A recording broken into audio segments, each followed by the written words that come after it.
You've pored over the manufacturer's brochures and you've trawled through the options lists. You're well aware that what you drive says a lot about you. But what exactly is this BMW convertible yelling at people? It might be telling them that you're a sunny optimist. The UK is a big market for dropheads, and yet the climate is usually completely wrong for such cars. Too wet or too cold, or both. So you have to trust that there will be enough days of good weather to justify the premium over the hard top. And in climates where the weather is more reliably dry, it's often too hot or too blisteringly sunny to have the top down. For me, open-top driving is about getting back to basics, to feel as if there's nothing cutting me off from my environment. But have cars like the BMW 6 Series become too sophisticated? Can they ever hope to provide the rawness of real top-down driving? The car's figures look great on paper. The 650i has a 4.4-litre V8 petrol engine with more than 400 horsepower and 600 newton-meters of torque. Even the lower-powered 640i puts out 320 horsepower and 450 newton-meters of torque from its straight six. The motor is an impressive bit of engineering. There are twin turbochargers nestling in the V of the cylinders. There's direct fuel injection into the combustion chambers, variable valve timing. Now, all of this means that despite the power available, CO2 output is just 249 grams per kilometre. All of that technology and power should add up to a pretty impressive driving experience. Let's see whether it does.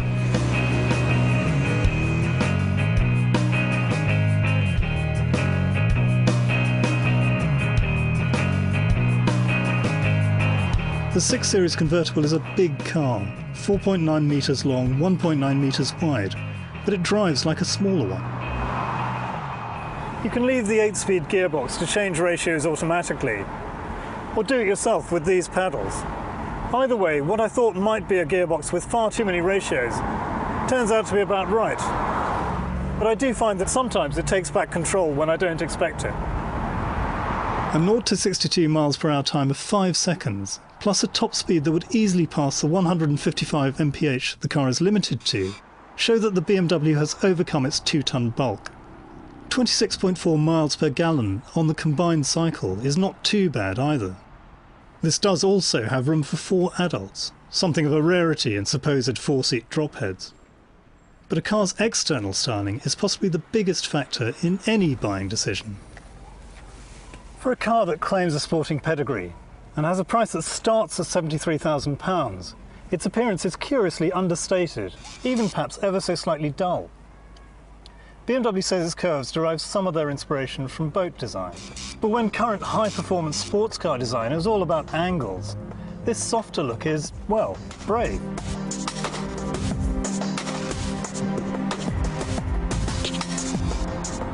One thing I hope I won't be trying out is the active bonnet safety system, a sort of ejector seat for pedestrians, which is supposed to help them survive an impact with the car when it's travelling between 12 and 34 miles an hour.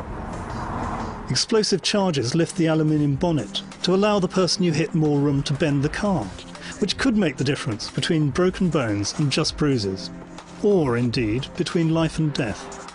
There's also a head-up display, an option that costs £1,000. This is the sort of technology that's been available on big military aircraft for years, and it's just now starting to trickle down to light passenger jets. In some ways, driving a car requires more intense concentration than flying a plane, because there's always something close by to hit when you're on the ground. So this sort of technology is long overdue in passenger cars.